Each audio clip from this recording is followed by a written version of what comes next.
Dobrodošli v prvi oddaji N-debate, ki jih gosti Energetika.net. V N-debatah bomo prostor namenili aktualnim energetskim tematikam, o katerih se bomo pogovarjali z gosti v studiu, ki smo ga v ta namen postavili v Centru energetskih rešitev v BTC-ju. Vse več je govora o pametni energetski prihodnosti in pametna energetska prihodnost v Sloveniji je v veliki meri odvisna tudi od realizacije programa razvoja pametnih omrežij. Verjamem, da bomo z današnjimi gosti ne le predstavili težave, ampak ponudili tudi kakšne rešitve. V ta namen lepo pozdravljam goste v studiu. Z nami so Bojan Luskovec, predsednik uprave Elektra Gorenjska, Igor Papič, predsednik tehnološke platforme za pametna omrežja, Žiga Voršič iz SODO, Silvo Ropoša iz Elektro Maribor in Uroš Salobir iz Elesa. Lepo pozdravljeni. Dobar dan. Za začetek vam dam eno težko nalogo in sicer, da mi v stavku ali dveh pojasnite gledalcem tudi, kaj so pametna omrežja. Morda vi, gospod Papič. V stavku. Pametna omrežja so predpogoj za učinkovito rabo energije in za učinkovito vključevanje obnovljivih virov v omrežje. Ampak kako ta omrežja pravzaprav delujejo? Pametna omrežja v bistvu niso nič novega, so v bistvu nadgradnja obstoječega sistema, gre seveda za povečano stopnjo avtomatizacije omrežja. Problem predstavljajo seveda obnovljivi viri, ki jih po novem priključujemo na omrežje, načeloma na mestih, kjer jih nismo pričakovali v času načrtovanja omrežja in seveda zaradi tega spremenjenega načina obratovanja omrežja potrebujemo določene spremembe pri vodenju sistema. In sklop teh ukrepov bi lahko opisali kot koncepti pametnega omrežja. Omenili ste obnovljive vire energije. V bistvu vsi pravijo, da bi s pametnimi omrežji lahko omrežje tudi inicirali več obnovljivih virov energije. Je to? Ja, osnovni namen je to, da se z koncepti pametnih omrežij lahko izboljša izkoriščenost obstoječega omrežja. Se pravi, da jih pripravimo do tega, da lahko večji delež obnovljivih virov na določeni lokaciji priklopimo. Seveda brez neposrednih vlaganj v primarno opremo, se pravi zamenjavo transformatorjev, vodo in tako dalje. Seveda to je samo določena stopnja, ko dosežemo neke fizikalne omejitve, seveda je treba povečati tudi oziroma vložiti določena sredstva tudi v obnovo te primarne opreme. Se pravi, zamenjati je treba transformator, zamenjati je treba vod z večjim presekom in tako dalje. Ampak vmes pred to stopnjo se je pa seveda s povečano stopnjo avtomatizacije da načeloma bolje izkoristiti to obstoječo infrastrukturo. In to je glavni namen, ne? Gospod Voršič, kako vi delate pri podjetju, ki je pristojno za celotno slovensko elektrodistribucijsko omrežje, pa me zanima, kako vi načrtujete investicije v to omrežje glede pametnih omrežij in kolikšne so? Torej, plan je, da kar se pametnih omrežij tiče, predvsem kar se tiče zavez Slovenije, da bi do leta 2020 za ta pametna omrežja porabili približno 320 milijonov evrov. Večji del tega zneska bi zagotovili z javno-zasebnim partnerstvom, del, torej približno kakih 15% pa bi morala zagotoviti podjetja sama. In kje smo zdaj, kako daleč smo s tem? No, v tem trenutku smo pri, lahko rekel, skoraj da začetku, pogovarjamo se o demonstracijskih projektih, bomo pa morali začeti za uresničitev določenih zahtev z masovno implementacijo. Ampak zakaj je SODO pomemben v primerjavi z ostalimi akterji na področju pametnih omrežij? SODO igra v tem primeru vlogo, da bi se sestavili novi koncepti v smislu načrtovanja in obratovanja omrežja. Glede na to, da SODO svojega omrežja nima, to so distribucijska podjetja, torej ta pametna omrežja bi se vlagala na njihovem omrežju in zato bi SODO v tem primeru pač poenotil ta merila, če bi lahko rekli, na nek skupni imenovalec. Gospod Papič, vi ste maja 2012 omenili, da glede pametnih omrežij v bistvu v Sloveniji lovimo zadnji vlak. Če želi pač pri tem sodelovati tudi slovenska industrija. Smo ta vlak že zamudili, glede na to, da je tudi gospod Voršič pravkar povedal, da smo še na začetku. Jaz ostajam optimist vsekakor, ne. Gre pa dejansko za dva vidika te problematike. Eno je seveda elektroenergetski sistem, omrežje. Jaz sem prepričan, da distribucijska podjetja in pa seveda ELAS že veliko vlagajo oziroma že izvajajo številne projekte na tem področju, testirajo se različni koncepti. Tisto o zamudi vlaka se pa mogoče bolj nanaša na priložnost slovenske industrije. To, da se ta modernizacija sistema odvija, to je dejstvo in sem prepričan, da se bo zgodila v omrežju v vsakem primeru, ne glede, a bo slovenska industrija pri tem zelo aktivno sodelovala, manj aktivno ali pa sploh ne. In ta zamujeni vlak se predvsem nanaša na priložnost za slovensko industrijo. Jaz sem že večkrat omenil, da recimo, če mogoče upeljujemo neke nove tehnologije, kot so obnovljivi viri, ki jih v prvi fazi še subvencioniramo, je seveda treba imeti jasno vizijo, zakaj to počnemo. Se pravi, ne gre samo za to, da rešujemo del infrastrukture v državi, ampak je treba dati priložnost tudi novim podjetjem, novim tehnologijam, ker če mogoče potencialno neko škodo naredimo v smislu, da bo neko cena večja zaradi teh subvencij, cena električne energije, moramo na drugi strani ustvariti neko drugo dodano vrednost, se pravi na nivoju podjetništva, na nivoju novih delovnih mest in tukaj sem jaz poudarjal, da je mogoče, da moramo več narediti, da ne bo ta vlak odpeljal mimo. Prepričan pa sem, da bojo operaterji omrežij te probleme rešili tako ali drugače. Da ta vlak še ni odpeljal. Moram reči, da se kolega Voršič je omenil ta demonstracijske projekte, tukaj se v zadnjem letu precej dogaja. Predvsem je seveda zdaj faza zagotavljanja nekih finančnih sredstev za izvedbo, še enkrat poudarjam, veliko projektov že laufa v Sloveniji, že poteka v različnih podjetjih. Naša želja je narediti velik demonstracijski projekt na nivoju cele države. In trenutno se pogovarjamo o tem, kako zagotoviti sredstva za ta projekt. Več opcij obstaja, distributerji so se že prijavili na razpis v poleti lani, na razpis NER 300. Trenutno potekajo intenzivni razgovori o japonsko-slovenskem projektu in tukaj so te priložnosti, ki se kažejo za slovensko industrijo tudi. Gospod Salobir, ELAS veliko dela na področju pametnih omrežij. To smo slišali tudi na Elektrofestu lani, pa me zanima, v bistvu bi lahko povedali kaj več o projektih, ki jih recimo ELAS na tem področju uvaja. Ja, pametna omrežja na ELAS-u so nekoliko drugačna kot pametna omrežja na distribuciji. Predvsem o tem, da gre za ogromno vlaganja v znanje, v ljudi in v ideje. Malo manj, bom rekel, je to investicijsko, bom rekel, težka panoga pri nas. Je pa drugače zelo pomembno, da na ELAS-u gledamo na obe plati storitev, ki jih zagotavljamo za odjemalce. Torej prvi del, ki se nanaša na sam prenos, to pomeni so omrežja, pametna omrežja, ki olajšajo prenos in pomagajo bolj učinkovito izvajati to storitev, in druga omrežja, ki se bolj, bom rekel, osredotočajo na ohranjanje ravnotežja sistema, kar je tudi ena od zelo pomembnih storitev za državo, za odjemalce, torej da v vsakem trenutku v državi imamo toliko odjema, kot je proizvodnje. Naša panoga pametnih omrežij se je zelo osredotočila na storitev torej prenosa. V letu 2012 smo uspeli implementirati en pilotni projekt sistema za ugotavljanje meja obratovanja, ki je tudi prejel konkretno nagrado na državni ravni. In s tem projektom bomo uspeli nekje v naslednjem letu tudi praktično implementacijo in, bom rekel, z konkretnimi rezultati postreči tudi do končnih odjemalcev. Konkretno se obeta določena sprememba glede čezmejnih izmenjav električne energije.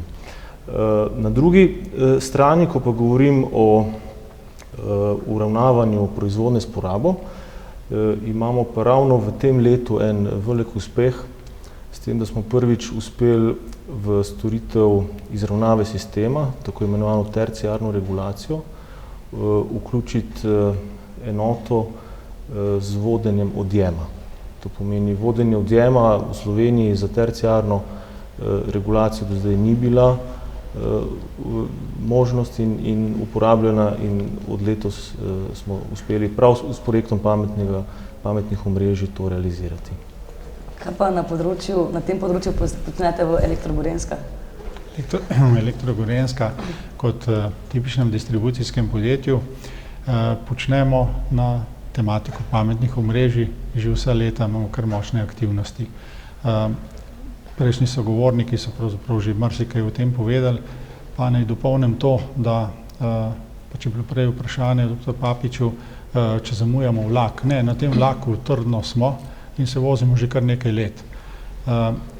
Začetki pravzaprav pametnih omrežij, moram kar reči, da je že pred mnogimi leti vzpostavitev enega modernega centra vodenja, pa potem vzpostavitev tako sporazumevajočih se stikal na terenu, ki sami odigrajo scenarij v primeru nekih napak na omrežju in tako naprej. To so že kar zametki, ne samo zametki, ampak konkretni koraki k pametnim omrežjem. Ampak takrat, 5, 10, 15 let nazaj, nismo uporabljali izraza pametna omrežja. Ja, in če sem zdaj postavljam neko ločnico, da smo delali zdaj bolj preko temu na hardveru, na daljnovodih, teh objektih, se zdaj selimo na nizkonapetostno omrežje in od tod vse do odjemalca, do njegovega gospodinjskega aparata. Tukaj tehnologija se razvija izredno hitro in kolikor je meni znano, vsa tehnologija je znana. Čaka na policah, v predalih, razvojnih oddelkih, uporabljena v nekih demonstracijskih projektih in komaj čaka, da eksplodira. Proizvajalci teh naprav, da tako rečem, so nervozni. Ja, in zdaj preko provocirajo, da čim prej gremo še naprej. Vendar jaz mislim, da sta tukaj dve oviri, no, pa ne napačno razumeti besede kot ovira, vendar se moramo soočiti s tem, da eno je, da kako lahko začnemo uporabljati ta sistem. Vse je na koncu, prej smo tudi slišali razlago, seveda, če nekje bo to zadevo recimo nekje podražilo, moramo nekje dobiti spet najmanj enakovredni izplen, da se saj rečemo, da se začenja splačati. Tukaj nam manjka v tarifnem sistemu dinamično tarifiranje. Ampak kar nekaj let je, kar spodbujamo, mislim, da vsi tukaj prisotni agencijo, da prepozna to dinamično tarifiranje, da ga lahko začnemo uporabljati, da bomo lahko gospodinjstvo motivirali tudi s ceno na položnici. Trenutno nimamo vzgiba, kako animirati dobesedno gospodinjstvo, da bo sodeloval v teh prihrankih, optimiranju omrežja. To je ena od, bi rekel temu, ovir. Števci, tako imenovani pametnimi števci, elektronskimi števci, že prihajamo na domove. Vsak dan je več vgrajenih. Ti števci nam zaenkrat že služijo zgolj še vedno za klasično odčitavanje, nudijo pa še kaj več. In kdaj bodo recimo ljudje lahko dobili tisto več, kar nudijo ti pametni števci? Omenil, ko bo stimuliran za to, da bo začel tudi to on na svoji strani uporabljati. To je pa, kot sem že omenil, tarifni sistem in pa provokativno rekel, elektrika je relativno poceni strošek na položnici. Naša položnica je pa sestavljena v glavnem iz 3 postavk.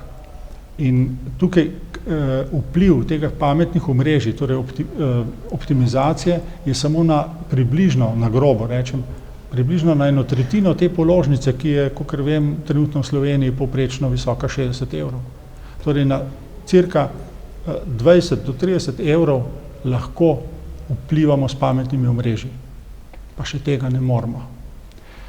To je ena stvar. In drugo, seveda tudi ta preko psihološka, da ljudje verjamejo v to, da jih naprimer nek sistemski operater krmili, torej to neko zaupanje, verjetno zahteva nek čas, pol generacije, tako kot vse.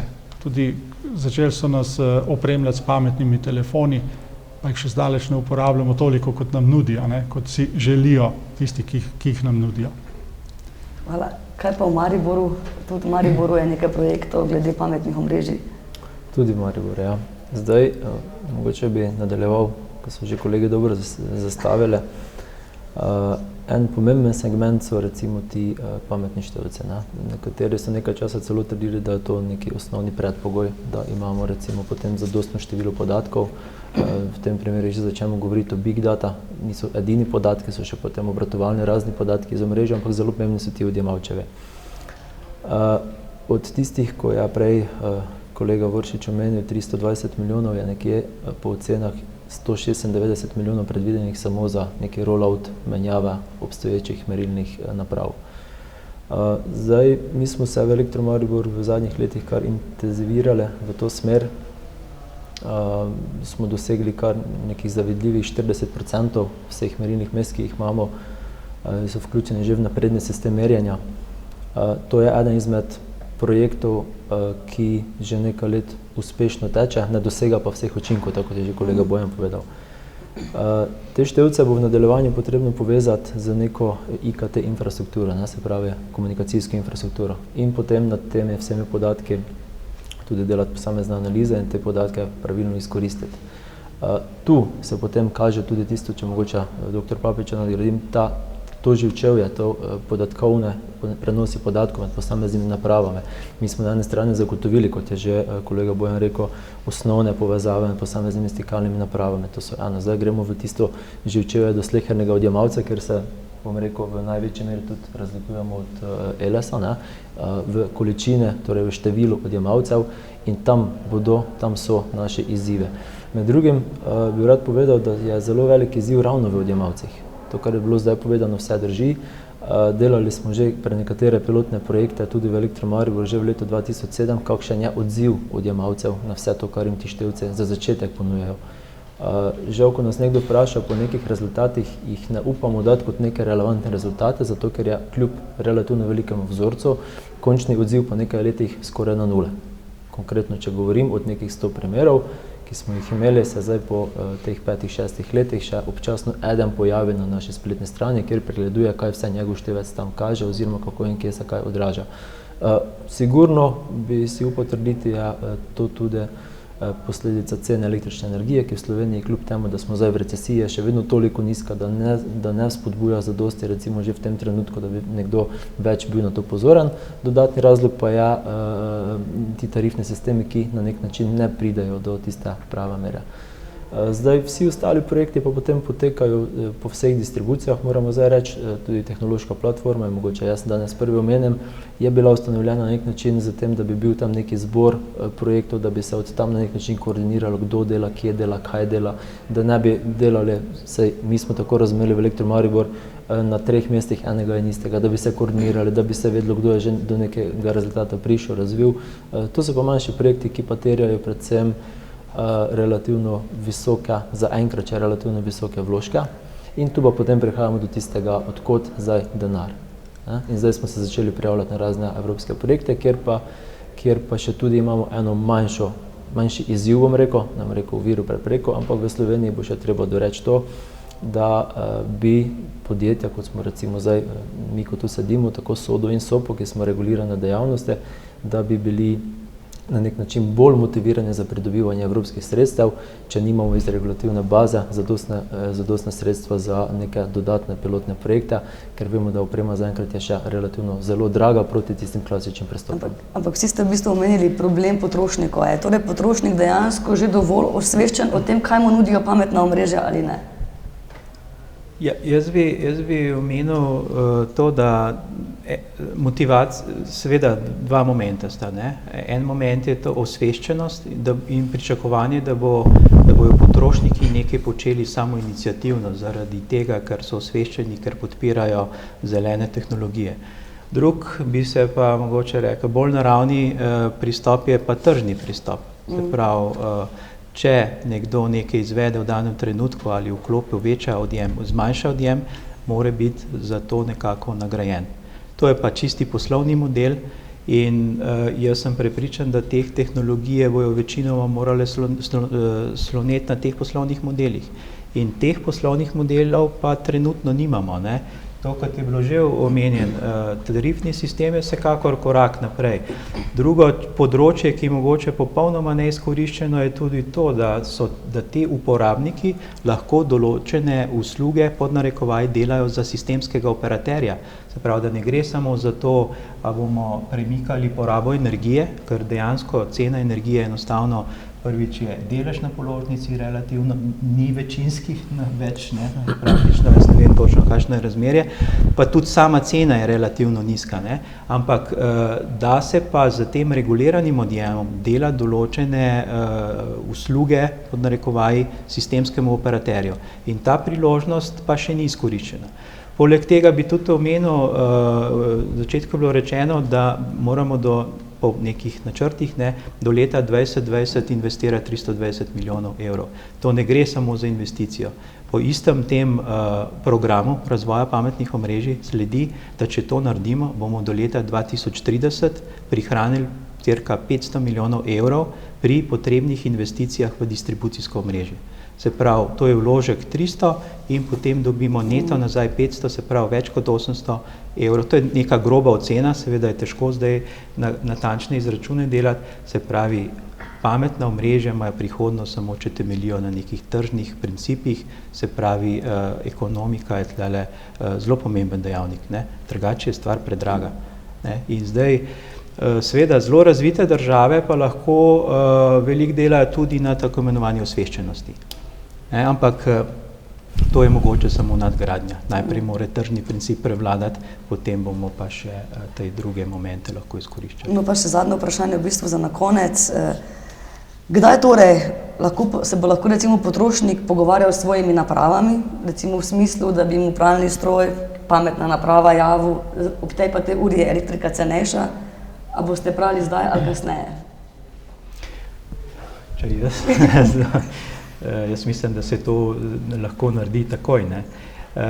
Recimo zdaj tudi kompetenčni center ŠUR smo zaključili koncem lanskega leta, v katerem tudi Gorenje sodeluje. Gorenje že ima pralne stroje, recimo, ki čakajo na signale iz omrežja in lahko po potrebi tudi v času procesa pranja perila vmes prekine delovanje, ne. Pa se je izkazalo, da seveda v Gorenju so to relativno hitro razvili, zdaj pa čakajo, kdaj bodo dobivali te signale iz omrežja, ne. Problem pri teh rešitvah je v tem, da ne gre za enostavne relacije, en naročnik, en izvajalec. To je sistemska rešitev. Pri takih projektih morajo sodelovati operaterji, proizvajalci opreme, uporabniki, ne, in je bistveno bolj kompleksno, kot pa naročiti en projekt, en naročnik, en izvajalec, dva se veliko prej zmenta vse, kot pa recimo 5 dejavnikov akterjev. Gre za sistemske rešitve, stališča tehnologije, to je bilo pa že rečeno, pa že danes je vse mogoče. Mi ne rabimo novih tehnologij, mi rabimo nove sistemske postavitve, nove sistemske rešitve. Najlepša hvala vsem prisotnim za udeležbo v oddaji. Vas, dragi gledalci in gledalke, pa v našo družbo vabimo tudi prihodnjič, ko bomo govorili o strateških vlaganjih v energetiko v Sloveniji.